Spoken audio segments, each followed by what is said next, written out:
Bollywood silver screen presenting redemption. जैसा कि हमने पिछली कहानी में देखा था कि जॉर्ज ने यूरी का पैर तोड़ दिया था और उनकी फाइट के कुछ सालों बाद हमें यूरी को दिखाया जाता है जो जेल में अब जेनिटर का काम करता है। वहीं इस जेल में एक नया चैंपियन है जो कि एक बहुत गुस्से वाला अमेरिकन फाइटर है। इस फाइटर का नाम जेरिको है और आज जेरिको का बॉक्सिंग मैच होता है जिसे गागा और वार्डन देख रहे होते हैं। जेरिको के सामने कभी कोई टिक नहीं पाता। मैच के बाद जब यहाँ से गागा जा रहा होता है तभी वो यूरी को देखता है जिसकी हालत खराब होती है। गागा यूरी के पास जाता और कहता है कि तुमने मेरे लिए बहुत फाइट्स लड़ी हैं जिससे मैंने बहुत पैसे कमाए हैं, इसीलिए मैं चाहता हूँ कि मैं तुम्हारी ड्यूटी लाइब्रेरी में लगा दूँ क्योंकि वो काम शायद तुम्हारे लिए बेहतर होगा। पर यूरी मना कर देता है। वो कहता है कि अगर तुम मेरी मदद करना चाहते हो तो मेरी फाइट जेरिको से करवा दो।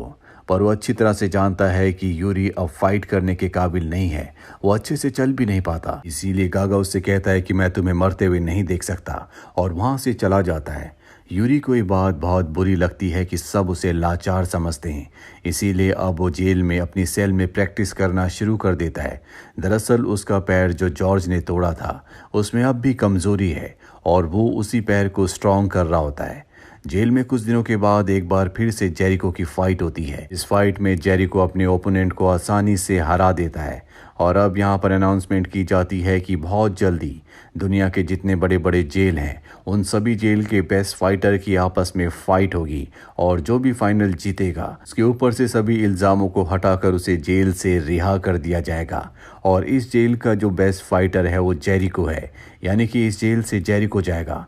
पर तभी यूरी उसके सामने आ जाता, उसे चैलेंज करता है। हालांकि गार्ड उसे पकड़ लेते हैं लेकिन गागा जो यहाँ पर बैठा हुआ है वो यूरी के जुनून को देखकर उसे फाइट की परमिशन दे देता है। इसके बाद यूरी और जेरिको के बीच में फाइट होती है और इस फाइट को यूरी जीत जाता है, यानी कि अब इस जेल से वो जाएगा। हालांकि जब यूरी अपने सेल में आता है तो उसके पैर में अब भी दर्द होता है। और अब वो फाइट जीत चुका है, इसीलिए उसे जॉर्जिया की जेल में शिफ्ट कर दिया जाता है जहां पर दुनिया की सभी बड़ी जेलों के फाइटर आ चुके हैं। और इन्हीं फाइटर्स में से एक फाइटर होता है टर्बो, जो यहाँ के वार्डन के साथ बदतमीजी करता है और जल्द ही उसके पैर में स्टिक मारकर उसे नीचे गिरा दिया जाता है। और अब यहाँ पर जितने भी फाइटर्स आए हैं अगले दिन उन्हें बताया जाता है कि तुम्हें प्रैक्टिस के लिए सिर्फ 1 घंटा दिया जाएगा, बाकी पूरा दिन तुम्हें काम करना होगा। और काम करने के लिए इन्हें एक साइट पर ले जाया जाता है जहाँ पर बहुत बड़े बड़े पत्थरों को इन्हें तोड़ना है। इस दौरान यूरी की और टर्बो की आपस में बहस भी हो जाती है। इसके बाद टर्बो का मैच दिखाया जाता है जहां टर्बो अपने ओपोनेंट को बड़ी आसानी से हरा देता है। इसके बाद मैच होता है यूरी का। यूरी बहुत ही अच्छी फाइट करता है और वो भी अपनी पहली फाइट जीत जाता है। इसी तरह से यहाँ पर दूसरे फाइटर्स की फाइट्स को भी दिखाया जाता है और जो फाइटर्स हार रहे होते हैं उन्हें ऑफिसर्स अपने साथ ले जाकर मार देते हैं। अब अगले दिन यूरी और टर्बो जब साइट पर काम करने के लिए जाते हैं तो इन दोनों को एक ही जंजीर से बांधा हुआ होता है। यहाँ पर इन दोनों के बीच में एक बार फिर से आर्ग्यूमेंट्स होना शुरू हो जाते हैं और आर्ग्यूमेंट्स जल्दी फाइट में बदल जाती है। ये दोनों ही अच्छे फाइटर्स हैं, इसीलिए एक दूसरे को अच्छी टक्कर देते हैं और जल्दी इन्हें गार्ड्स आकर यहाँ पर रोक लेते हैं। अब क्योंकि यहाँ पर इन्होंने रूल्स को तोड़ा था इसीलिए इन्हें अलग जगह कैद कर दिया जाता है। जिसके बाद यहाँ पर गागा और एक दूसरा मैनेजर जिसका नाम फर्नेटी होता है, दोनों के दोनों आते हैं जहाँ यूरी और टर्बो इन्हें बताते हैं कि इनके साथ दूसरे आम कैदियों से भी बदतर सलूक होता है, इनसे मेहनत मजदूरी करवाई जाती है जबकि ये फाइटर्स हैं, इन्हें अलग ट्रीटमेंट दिया जाना चाहिए। इस बात से गागा को और फर्नेटी को गुस्सा आता है, इसीलिए वो वार्डन के पास और रेजो के पास जाते हैं। रेजो जो कि जॉर्जिया का माफिया डॉन है और वही इस पूरे के पूरे कंपटीशन को टूर्नामेंट को कंट्रोल कर रहा होता है। उसका फाइटर भी इसी जेल में होता है जिसे वीआईपी ट्रीटमेंट मिल रहा होता है। और अब गागा उससे कहता है कि हमारे फाइटर्स के साथ ऐसा सलूक क्यों हो रहा है। माफिया डॉन उसे कहता है कि तुम हमारे फाइटर के ऊपर पैसे लगाओ ताकि तुम अच्छे खासे पैसे कमा सको, क्योंकि हमारा फाइटर ही इस मैच को, इस टूर्नामेंट को जीतने वाला है। गागा पूछता है तो हमारे फाइटर्स का क्या होगा। माफिया डॉन कहता है कि वो सब तुम मेरे ऊपर छोड़ दो। गागा और फर्नेटी उसकी बात मान जाते हैं क्योंकि उन्हें पैसे कमाने से मतलब है। वहीं हमें यूरी और टर्बो को दिखाया जाता है तो धीरे धीरे आपस में अच्छे से बात करना शुरू कर देते हैं। इन दोनों को समझ में आ चुका है कि इन्हें जो टाइम प्रैक्टिस के लिए दिया जाना चाहिए था वो इन्हें नहीं मिल रहा, इसीलिए दोनों तय करते हैं कि जब इन्हें काम करवाने के लिए साइट पर ले जाया जाएगा तो वहीं पर ये प्रैक्टिस करेंगे। और अब ये उसी पत्थर वाली साइट पर प्रैक्टिस करना शुरू कर देते हैं। प्रैक्टिस के दौरान यूरी के पैर में, उसके घुटने में दर्द होना शुरू हो जाता है। टर्बो एक उसे फ्लावर देता और कहता है कि तुम इस फ्लावर को अपने घुटने पर लगा लेना, जल्दी तुम्हारा घुटना ठीक हो जाएगा। अब इन दोनों के बीच में कहीं ना कहीं दोस्ती होना शुरू हो गई है। ये साथ बैठकर खाना खाते हैं, एक दूसरे से बातें करते हैं। जहाँ टर्बो यूरी को अपने परिवार के बारे में भी बताता है। और अब वो दिन आ जाता है जब यूरी का एक और मैच है। उसका जिस फाइटर से मैच होता है वो उसे बहुत ही कड़ी टक्कर देता है, जिस दौरान यूरी के नी में पेन होना शुरू हो जाता है। और इस बात को हर कोई नोटिस कर लेता है, पर किसी तरह से यूरी उस फाइटर को हरा देता है, जिसके बाद उस फाइटर को भी मार दिया जाता है। इस फाइट को देखने के बाद जो माफिया डॉन होता है उसे समझ में आ जाता है कि टर्बो और यूरी दोनों अच्छे फाइटर्स हैं। इसीलिए वार्डन से कहता है कि तुम्हें इन दोनों का कुछ करना होगा, क्योंकि वो चाहता है कि किसी भी कीमत पर उसका फाइटर जीते। और अब वार्डन टर्बो को बहुत बुरी तरह से पीटता है ताकि वो फाइट से पहले ही कमजोर हो जाए। और अब यूरी को समझ में आ चुका है कि इन्हें किसी भी कीमत पर नहीं जीतने दिया जाएगा। इसीलिए अगले दिन जब ये पत्थर तोड़ने के लिए जाते हैं तो यूरी टर्बो से कहता है कि तुम यहाँ से भाग जाओ, क्योंकि ये लोग तुम्हें मार देंगे। पर टर्बो मना कर देता। वो कहता है कि अगर मैं कल फाइट हार भी गया तो मैं वापस अपने परिवार के पास यूएसए चला जाऊंगा। तभी यहाँ पर एक ओल्ड मैन इन्हें बताता है कि जो भी फाइटर हारता उसे मार दिया जाता है। अब क्योंकि उसकी एक फैमिली है, इसीलिए टर्बो यहाँ से भागने के लिए मान जाता है। और अब यूरी हथौड़े से उस चेन पर, जिस चेन से इन दोनों को बांधा गया, उस पर कई सारे वार करता है। हालांकि गार्ड्स इन्हें देख लेते, इन्हें रोकने की कोशिश करते हैं, पर ये गार्ड्स के ऊपर हमला कर देते हैं। यूरी उस चेन को तोड़ देता और टर्बो यहाँ से भाग जाता है। यूरी को बांधकर उसके सेल में फेंक दिया जाता है, जिसके बाद उसके पास वार्डन और माफिया डॉन आते हैं। वो कहते हैं कि तुमने गुनाह किया है और अब फाइनल में तुम्हारी फाइट हमारे फाइटर से होगी। यूरी समझ जाता है कि ये उसे किसी भी कीमत पर जीतने नहीं देंगे, इसीलिए वो कहता है कि मैं गागा से मिलना चाहता हूँ। तभी वो देखता है कि गागा यहीं पर है। गागा उसे कहता है कि मैं तुमसे ज़्यादा पैसों से प्यार करता हूँ। वो समझ जाता है कि गागा भी इनके साथ मिला हुआ है। और अब उसकी फाइट उस फाइटर से होती है जो कि माफिया डॉन का फाइटर है, जिसके ऊपर सब ने पैसे लगाए हैं। वो एक बहुत ही खतरनाक फाइटर होता है। और जब यूरी और उसकी फाइट होती है तो उसे पहले से पता होता है कि यूरी का घुटना कमज़ोर है, इसीलिए उसके घुटने पर कई वार करता है, जिससे उसका पेन बहुत ज़्यादा बढ़ जाता है। वो उस फाइटर के सामने अब कुछ नहीं कर पा रहा होता, जिसके बाद वो फाइटर उसे उठाकर रिंग से बाहर फेंक देता है। और अब यहाँ पर जो रेफरी होता है वो काउंटिंग करना शुरू करता है। यहाँ पर यूरी को अपने जेल के दिन याद आ रहे होते हैं, जिसके बाद वो अपने पैर पर एक कपड़ा बांधता है और एक बार फिर से रिंग में आ जाता है। और अब वो उस फाइटर के ऊपर हमला करता है। यहाँ जितने भी कैदी होते हैं वो सब के सब यूरी को चीयर कर रहे होते हैं। यूरी बहुत ही बेहतरीन फाइट करता है और फाइट के दौरान ही वो उस दूसरे फाइटर का पैर तोड़ देता है। और इस तरह से यूरी इस मैच को जीत जाता है। और अब क्योंकि गागा ने, फर्नेटी ने और उस माफिया डॉन ने सब ने उस दूसरे फाइटर के ऊपर पैसे लगाए थे जो हार चुका है, इसीलिए इनका $1 मिलियन का नुकसान हो चुका है। और ऐसा गागा और फर्नेटी ने वार्डन के कहने पर और माफिया डॉन के कहने पर किया होता है। इसीलिए फर्नेटी उस जगह जाता है जहां पर वार्डन है। वो उस पर गन तान देता है, लेकिन तभी पीछे से माफिया डॉन आ जाता है। वो माफिया डॉन को गोली मार देता है, पर तब तक पीछे से वार्डन उसे भी मार देता है, यानी कि फर्नेटी की और माफिया डॉन की मृत्यु हो चुकी है। वार्डन अब यूरी के पास आता और कहता है कि तुमने टूर्नामेंट तो जीत लिया, लेकिन तुम्हें जेल से आज़ाद नहीं किया जाएगा, क्योंकि तुमने एक कैदी को यानी कि टर्बो को भगाने में उसकी मदद की थी। यूरी कहता है कि मुझे इससे कोई फर्क नहीं पड़ता। इसके बाद वार्डन यूरी को बाहर ले जाता है, जहां पर उसे मारने वाला होता है कि तभी पीछे से टर्बो आकर उसे मार देता है और अपने साथ वैन में बिठाता है, जहां पर पहले से गागा बैठा होता है। दरअसल जब टर्बो भागा था तो गागा ने उसे बचा लिया था और उसने और किसी पर नहीं बल्कि यूरी के ऊपर ही पैसे लगाए थे, जिससे उसे बहुत फायदा हुआ था, क्योंकि वो अच्छी तरह से जानता था कि यहाँ का जो बेस्ट फाइटर है वो यूरी है और यूरी मैच को जीतेगा। और अब क्योंकि वो यूरी की वजह से मैच जीता था, इसीलिए वो यूरी को अच्छे खासे पैसे देता है, साथ ही वो यूरी को आज़ाद कर देता है। जिसके बाद टर्बो और यूरी एक दूसरे को अलविदा कहते हैं और यूरी, जिसके पास आज़ादी के साथ अब बहुत सारे पैसे भी है, वो बहुत खुश होता है और खुशी खुशी वो अपनी मंजिल की तरफ निकल पड़ता है। इसके कई महीनों के बाद दिखाया जाता है कि यूरी अब यूक्रेन में है, जहां पर अब भी वो अंडरग्राउंड इलीगल फाइट्स लड़ता है, क्योंकि फाइट लड़ना उसके खून में है। वो एक नेचुरल बहुत ही खतरनाक फाइटर है। वो कई फाइट्स जीत चुका है, साथ ही वो अपनी कमाई का बहुत बड़ा हिस्सा चर्च को भी देता है। दरअसल अब वो पूरी तरह से बदल चुका है। यूरी का मैनेजर भी होता है, जो यूरी से कहता है कि हमें अंडरग्राउंड इलीगल फाइट्स लड़ने की अब कोई कोई ज़रूरत नहीं है। मैंने यूरोपियन फाइटिंग फेडरेशन से बात की है, जिनका अब बहुत जल्दी एक कंपटीशन बुडापेस्ट में होने वाला है, लेकिन तुम्हें उन्हें साबित करना होगा कि तुम एक अच्छे फाइटर हो और ये जो टूर्नामेंट, ये फाइट होगी, पूरी तरह से लीगल होगी। और अब यूरी अपने मैनेजर के साथ वहां पर जाता है, जहां उसकी फाइटर एक विक्टर नाम के फाइटर से करवाई जाती है। विक्टर और उसके बीच में कड़ा मुकाबला होता है, लेकिन वो विक्टर को बहुत बुरी तरह मारकर गिरा देता है।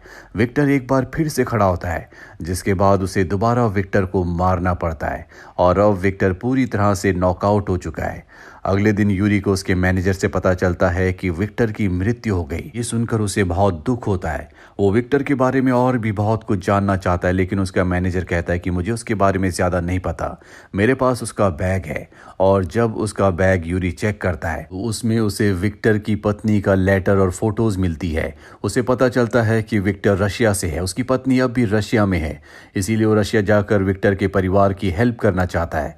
पर रशिया वो नहीं जा सकता क्योंकि वो वहां पर मोस्ट वांटेड है। इसीलिए वो अपने मैनेजर से कहता है कि मेरे लिए नकली पासपोर्ट बनाओ ताकि मैं रशिया जा सकूं। दरअसल वो आखिरी बार रशिया की जेल से भागा था और अगर वो वहां गया तो उसे जेल में दोबारा डाल दिया जाएगा। हालांकि उसका मैनेजर ऐसा नहीं चाहता, क्योंकि वो चाहता है कि अब यूरी लीगल फाइट्स लड़े, जिसके लिए उसने क्वालिफाई कर लिया है। पर यूरी उसकी एक बात नहीं सुनता और कहता है कि तुम्हें मेरे लिए पासपोर्ट बनवाना पड़ेगा। उसका मैनेजर उसकी बात मान जाता है और अब एक नकली नाम के साथ, नकली पासपोर्ट के साथ बहुत जल्दी यूरी रशिया पहुंच जाता है। रशिया पहुंचकर सबसे पहले वो विक्टर के घर जाता है, जहां पर वो विक्टर की पत्नी को देखता है। पर इससे पहले कि वो उससे बात करता, यहाँ पर ज़ोरब नाम के गैंगस्टर के लोग उसे पकड़कर अपने साथ ले जाते हैं। यूरी उनकी गाड़ी का पीछा करते हुए उस क्लब तक पहुंच जाता है, जहां पर विक्टर की पत्नी एल्मा को ले गए होते हैं। वो क्लब के अंदर जाता है, जहां पर इलीगल बॉक्सिंग फाइट चल रही होती है और यहाँ पर जो बॉक्सर्स होते हैं वो अपनी अपनी तारीफ कर रहे होते हैं। और यूरी को इस सब से कोई मतलब नहीं है। वो यहाँ पर विक्टर की पत्नी एल्मा को ढूंढ रहा होता है। जल्दी उसे एल्मा दिख जाती है, जो यहाँ पर वेट्रेस का काम कर रही होती है। दरअसल गैंगस्टर ने विक्टर से बहुत पैसे लेने थे, जो कि एल्मा चुका नहीं सकती, इसीलिए उसके लोग उसे पकड़कर यहाँ पर ले आए होते हैं। साथ ही गैंगस्टर की उस पर बुरी नजर होती है। गैंगस्टर ने उससे कहा भी होता है कि तुम मेरे साथ कॉम्प्रोमाइज कर लो, मैं तुम्हारे सारे पैसे माफ कर दूंगा। पर एल्मा ने उसकी बात नहीं मानी होती। उसने उससे कहा होता है कि मैं काम करके तुम्हारे पैसे चुका दूंगी, इसीलिए वो यहाँ पर काम कर रही होती है। और अब जब गैंगस्टर के लोग देखते हैं कि यूरी एल्मा से बात करने की कोशिश कर रहा है, तो वो उसे बाहर ले जाते हैं। यूरी बाहर आने के बाद उनसे पूछता है कि एल्मा जब भी फ्री होगी मैं उससे बात करना चाहूंगा।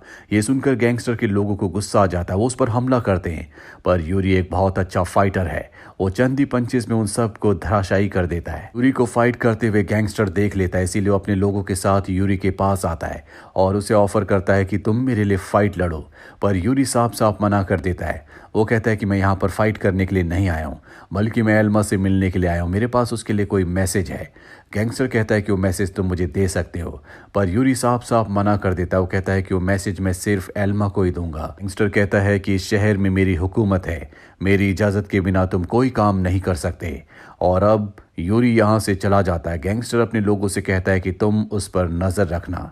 रात को जब यूरी सोता है तो उसे फाइट के अजीब अजीब से सपने आते हैं और अगली सुबह वो एल्मा से मिलने के लिए जाता है। वो एल्मा के पास पहुंच जाता है और उससे पूछता है क्या तुमसे गैंगस्टर ज़बरदस्ती काम करवाता है। वो कहती है कि नहीं, मैंने और विक्टर ने कम्युनिटी सेंटर खोलने के लिए उससे लोन लिया था और अब उस लोन को चुकाने के लिए मैं अपनी मर्जी से उसके साथ काम करती हूँ। इसके बाद यूरी के पास जो विक्टर का लेटर होता है, जो उसके बैग में था, वो लेटर वो एल्मा को देता है। एल्मा यूरी से पूछती है कि ये लेटर तुम्हें विक्टर ने कब दिया था। वो कहता है कि अपनी लास्ट फाइट के बाद। एल्मा पूछती है क्या तुमने उसकी लास्ट फाइट देखी थी।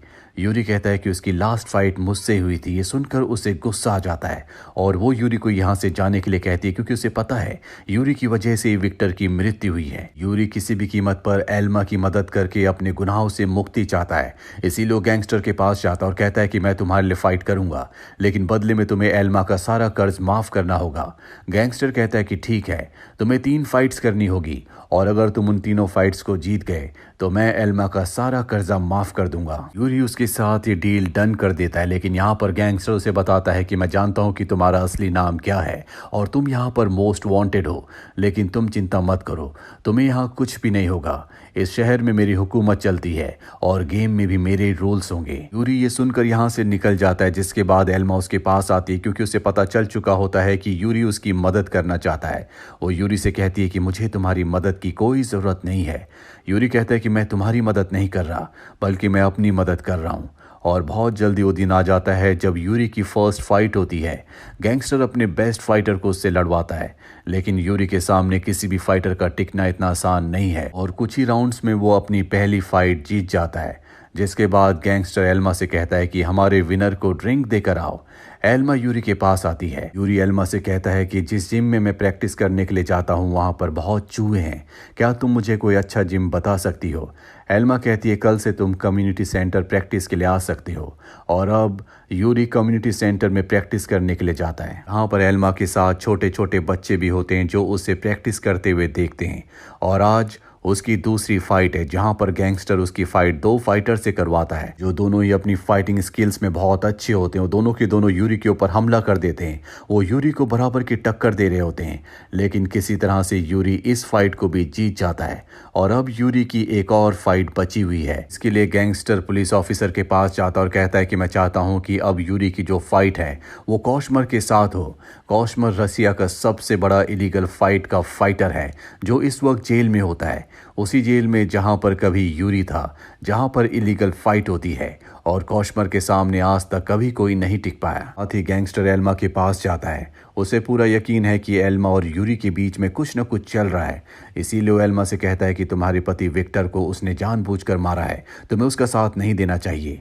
ये सुनकर वो वहां से निकल जाती है। दरअसल गैंगस्टर एल्मा को अपनी जिंदगी में शामिल करना चाहता है। और अब यूरी जब एल्मा के पास आता है तो एल्मा उससे पूछती है कि विक्टर की मौत कैसे हुई थी। यूरी बताता है कि मेरी पूरी जिंदगी बहुत मुश्किल दौरों से गुजरी है और मेरे पास एक ही चांस था जब मैं अपनी पूरी जिंदगी को इलीगल से लीगल बना सकता था। उसके लिए मुझे विक्टर से फाइट जीतनी थी। मैंने हर फाइट की तरह उस फाइट को भी खेला। मेरा विक्टर को मारने का कभी कोई इरादा नहीं था, वो सिर्फ एक एक्सीडेंट था। ये सुनकर एल्मा वहां से चली जाती है। और आज यूरी का तीसरा और आखिरी मैच है। वो रात को मैच खेलने के लिए जाता है जहां पर वो गैंगस्टर के फाइटर से फाइट करता है। एक बहुत बेहतरीन फाइट के बाद वो उस मैच को भी जीत जाता है, यानी कि उसकी डील खत्म हो चुकी है। वो तीनों फाइट्स जीत चुका है। ये देखकर एल्मा भी खुश होती है। और फाइट के बाद गैंगस्टर उसके पास जाता और कहता है कि अभी हमारी डील खत्म नहीं हुई, तुम्हें मेरे बेस्ट फाइटर से लड़ना होगा और अगर तुमने ऐसा नहीं किया तो हमारी डील कैंसिल हो जाएगी। यूरी को उसकी बात माननी पड़ती है, जिसके बाद यूरी को उसके मैनेजर का कॉल आता है जो कि बुडापेस्ट में है। दरअसल आज किसी भी कीमत पर यूरी को बुडापेस्ट में पहुंचना होगा क्योंकि वहां पर उसके पोस्टर्स लग चुके हैं। मीडिया उससे बात करना चाहती है। यूरी अपने मैनेजर से पूछता है कि आखिरी बस कितने बजे की है। उसका मैनेजर बताता है कि रात 10 बजे की। तुम्हें उस बस से किसी भी कीमत पर यहाँ पर पहुंचना होगा। यूरी कहता है कि मैं पहुंच जाऊंगा। और इसके बाद यूरी दोबारा से रिंग में जाता है जहां पर कॉशमोर, जो कि उसी जेल का जिस जेल से वो भागा है, वहां का सबसे बेस्ट फाइटर बॉक्सर है। इन दोनों के बीच में फाइट होना शुरू हो जाती है। कॉशमोर यूरी से हर एक चीज में ताकतवर होता है, इसीलिए वो यूरी पर पूरी तरह से हावी हो जाता है। वो उसे लगातार मारता ही चला जाता है और फाइनली अपना नी उसके चिन पर मारकर उसके टीथ गार्ड को भी हवा में उड़ा देता है। इसके बाद यूरी जमीन पर गिर जाता है और अब उसे उठना होगा, नहीं तो वो गेम हार जाएगा। उसके अंदर उठने की हिम्मत नहीं है। और जब वो एल्मा को देखता है तो वो एक बार फिर से पूरी हिम्मत से खड़ा होता है। वो कॉशमोर के ऊपर हमला करता है। ये दोनों अब एक दूसरे पर लगातार पंचेस और किक्स मार रहे होते हैं, पर अब कॉशमोर पर वो पूरी तरह से हावी हो जाता है और एक जोरदार किक मारकर उसे रिंग से बाहर कर देता है। और इसी के साथ वो इस मैच को जीत जाता है। गैंगस्टर का प्लान कुछ और ही होता है। वो एल्मा को पकड़ कर ले जाता है, साथ ही उसके आदमी जो होते हैं वो सब के सब यूरी के ऊपर हमला कर देते हैं। घड़ी में 10 बज गए होते हैं, यानी कि अब उसकी आखिरी बस भी निकलने वाली है। इस बात से उसे कोई फर्क नहीं पड़ता। वो सिर्फ एल्मा को बचाना चाहता है ताकि अपने गुनाहों का पश्चाताप कर सके। इसीलिए गैंगस्टर के सभी आदमियों पर हमला करता है और गैंगस्टर तक पहुंचकर उसे मार देता है। यहाँ पर अब पुलिस भी आ जाती है जो यूरी को पकड़ लेती है। इसके बाद उसे रशिया की उसी जेल में ले जाया जाता है जहाँ से वो भागा था। 6 महीने बीत जाने के बाद उससे एल्मा मिलने के लिए आती है, जो कहती है कि मैंने तुम्हें गलत समझा, तुम एक अच्छे इंसान हो, तुम्हारे अंदर दिल है, विक्टर की मौत के लिए मैं तुम्हें माफ करती हूँ। ये सुनकर यूरी को बहुत तसल्ली मिलती है और अब यूरी को दिखाया जाता है जो जेल की रिंग में होता है, जहां पर अनडिस्प्यूटेड का उसका जो टाइटल होता है अभी उसी के पास है। उसे कोई भी चैलेंज नहीं कर सकता क्योंकि वो एक बहुत ही खतरनाक फाइटर है। इस कहानी के शुरू के पार्ट्स का लिंक नीचे डिस्क्रिप्शन में है, आप उन पार्ट्स को भी जरूर देखें। उम्मीद करते हैं कि ये कहानी आपको पसंद आई होगी।